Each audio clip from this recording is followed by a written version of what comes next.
Section 1 of The Art of Money Getting. In the United States, where we have more land than people, it is not at all difficult for persons in good health to make money. In this comparatively new field, there are so many avenues of success open, so many vocations which are not crowded, that any person of either sex who is willing, at least for the time being, to engage in any respectable occupation that offers, may find lucrative employment. Those who really desire to attain an independence have only to set their minds upon it and adopt the proper means, as they do in regard to any other object which they wish to accomplish, and the thing is easily done. But however easy it may be found to make money, I have no doubt many of my hearers will agree it is the most difficult thing in the world to keep it. The road to wealth is, as Dr. Franklin truly says, as plain as the road to the mill. It consists simply in expending less than we earn. That seems to be a very simple problem. Mr. Micawber, one of those happy creations of the genial Dickens, puts the case in a strong light when he says that to have annual income of £20 per annum and spend £20 and sixpence is to be the most miserable of men, whereas to have an income of only £20 and spend but £19 and sixpence is to be the happiest of mortals. Many of my readers may say, "We understand this. This is economy, and we know economy is wealth. We know we can't eat our cake and keep it also." Yet I beg to say that perhaps more cases of failure arise from mistakes on this point than almost any other. The fact is, many people think they understand economy when they really do not. True economy is misapprehended, and people go through life without properly comprehending what that principle is. One says, "I have an income of so much, and here is my neighbour who has the same. Yet every year he gets something ahead and I fall short. Why is it? I know all about economy." He thinks he does, but he does not. There are men who think that economy consists in saving cheese parings and candle ends, in cutting off 2p from the laundress bill, and doing all sorts of little mean, dirty things. Economy is not meanness. The misfortune is also that this class of persons let their economy apply in only one direction. They fancy they are so wonderfully economical in saving a halfpenny when they ought to spend 2p that they think they can afford to squander in other directions. A few years ago, before kerosene oil was discovered or thought of, one might stop overnight at almost any farmer's house in the agricultural districts and get a very good supper, but after supper he might attempt to read in the sitting-room and would find it impossible with the inefficient light of one candle. The hostess, seeing his dilemma, would say, "It is rather difficult to read here evenings. The proverb says, 'You must have a ship at sea in order to be able to burn 2 candles at once. We never have an extra candle, except on extra occasions.' These extra occasions occur, perhaps, twice a year. In this way the good woman saves $5, $6, or $10 in that time. But the information which might be derived from having the extra light would, of course, far outweigh a ton of candles. But the trouble does not end here. Feeling that she is so economical in tallow candles, she thinks she can afford to go frequently to the village and spend $20 or $30 for ribbons and furbelows, many of which are not necessary. This false connote may frequently be seen in men of business, and in those instances it often runs to writing paper. You find good business men who save all the old envelopes and scraps, and would not tear a new sheet of paper if they could avoid it for the world. This is all very well. They may in this way save $5 or $10 a year, but being so economical, only in note paper, They think they can afford to waste time, to have expensive parties, and to drive their carriages. This is an illustration of Dr. Franklin's saving at the spigot and wasting at the bunghole, penny wise and pound foolish. Punch, in speaking of this one idea class of people, says, "They are like the man who bought a penny herring for his family's dinner and then hired a coach and four to take it home." I never knew a man to succeed by practising this kind of economy. True economy consists in always making the income exceed the outgo. Wear the old clothes a little longer if necessary. Dispense with the new pair of gloves. Mend the old dress. Live on plainer food if need be. So that under all circumstances, unless some unforeseen accident occurs, there will be a margin in favour of the income.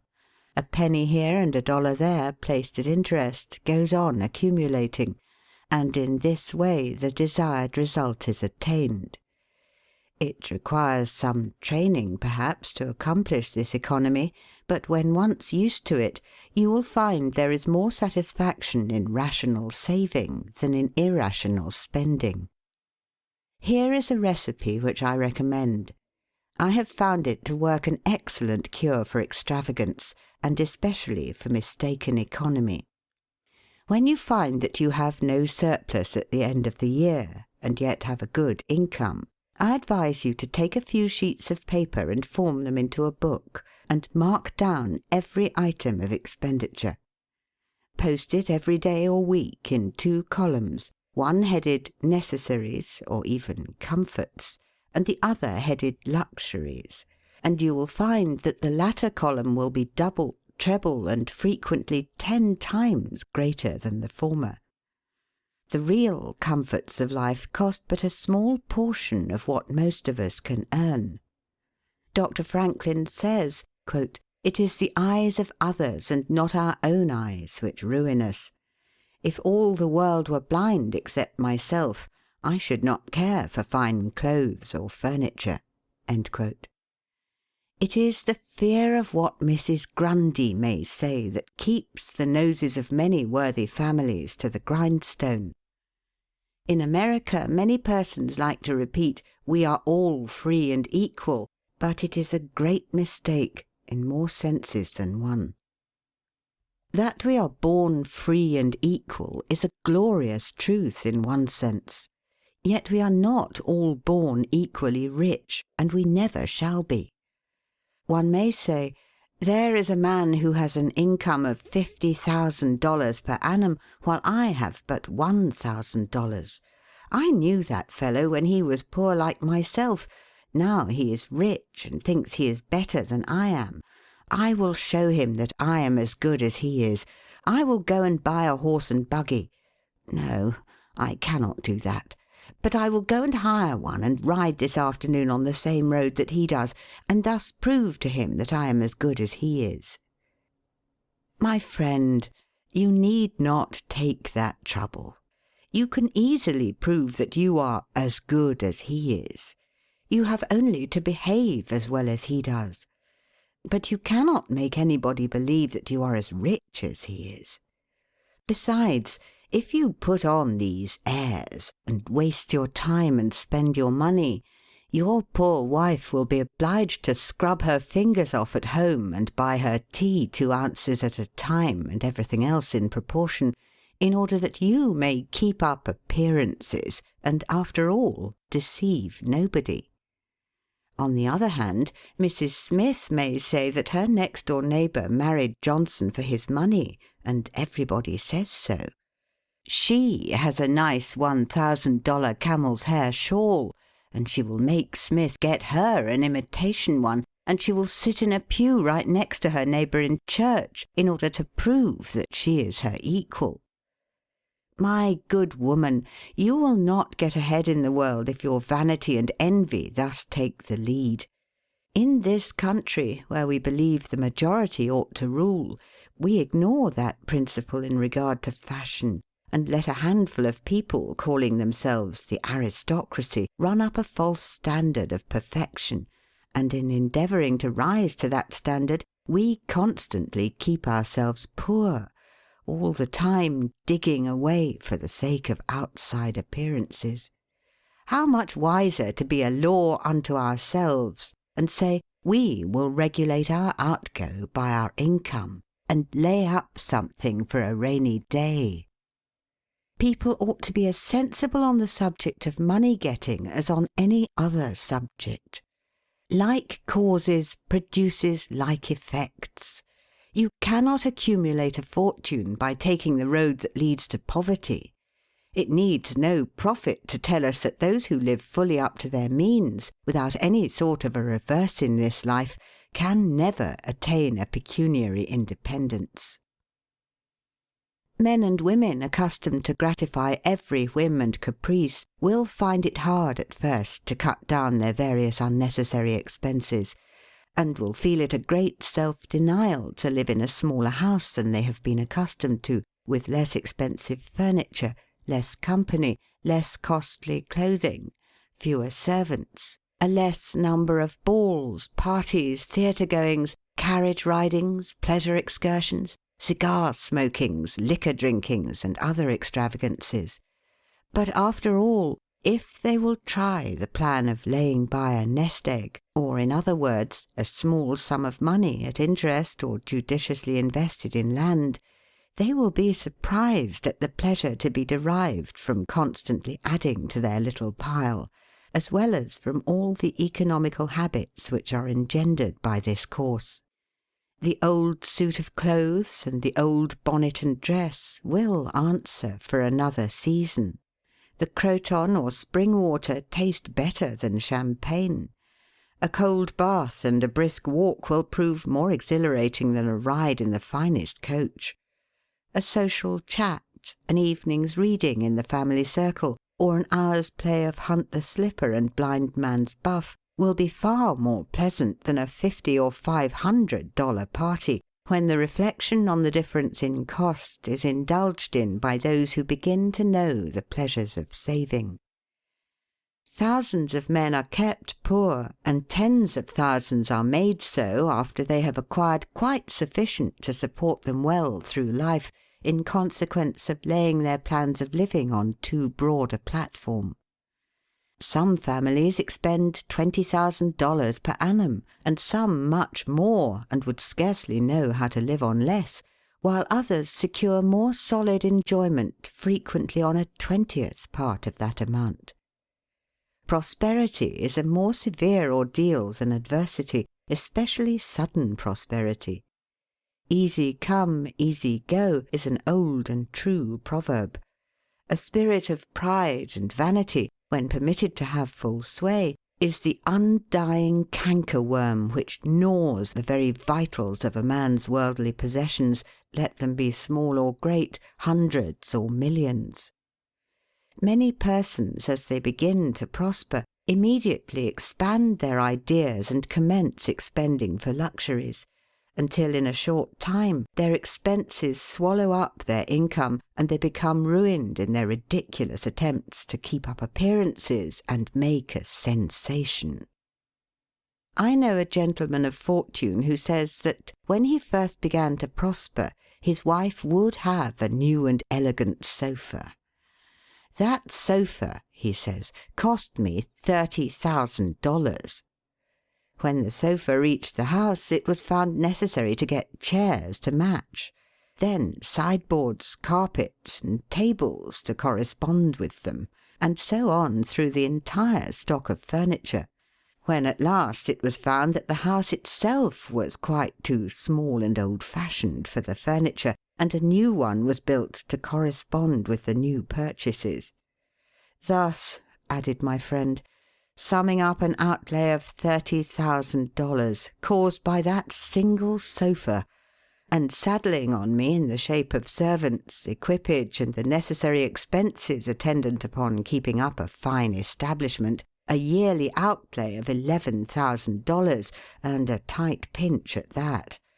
Whereas 10 years ago we lived with much more real comfort, because with much less care, on as many hundreds.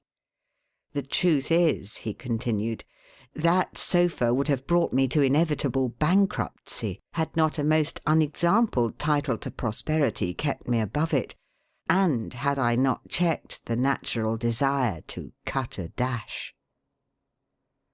The foundation of success in life is good health. That is the substratum fortune. It is also the basis of happiness. A person cannot accumulate a fortune very well when he is sick. He has no ambition, no incentive, no force. Of course, there are those who have bad health and cannot help it. You cannot expect that such persons can accumulate wealth. But there are a great many in poor health who need not be so. If, then, sound health is the foundation of success and happiness in life, how important it is that we should study the laws of health, which is but another expression for the laws of nature. The nearer we keep to the laws of nature, the nearer we are to good health. And yet how many persons there are who pay no attention to natural laws, but absolutely transgress them, even against their own natural inclination. We ought to know that the sin of ignorance is never winked at in regard to the violation of nature's laws.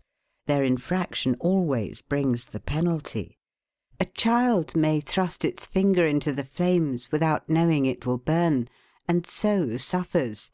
Repentance, even, will not stop the smart. Many of our ancestors knew very little about the principle of ventilation. They did not know much about oxygen, whatever other gin they might have been acquainted with, and consequently they built their houses with little 7 by 9 feet bedrooms, and these good old pious Puritans would lock themselves up in one of these cells, say their prayers, and go to bed. In the morning they would devoutly return thanks for the preservation of their lives during the night, and nobody had better reason to be thankful. Probably some big crack in the window or in the door let in a little fresh air and thus saved them. Many persons knowingly violate the laws of nature against their better impulses for the sake of fashion. For instance, there is one thing that nothing living except a vile worm ever naturally loved, and that is tobacco. Yet how many persons there are who deliberately train an unnatural appetite, and overcome this implanted aversion for tobacco to such a degree that they get to love it. They have got hold of a poisonous, filthy weed, or rather that takes a firm hold of them. Here are married men who run about spitting tobacco juice on the carpet and floors, and sometimes even upon their wives besides. They do not kick their wives out of doors like drunken men, but their wives, I have no doubt, often wish they were outside of the house. Another perilous feature is that this artificial appetite, like jealousy, grows by what it feeds on. When you love that which is unnatural, a stronger appetite is created for the hurtful thing than the natural desire for what is harmless. There is an old proverb which says that habit is second nature. But an artificial habit is stronger than nature. Take, for instance, an old tobacco chewer. His love for the quid is stronger than his love for any particular kind of food. He can give up roast beef easier than give up the weed. Young lads regret that they are not men.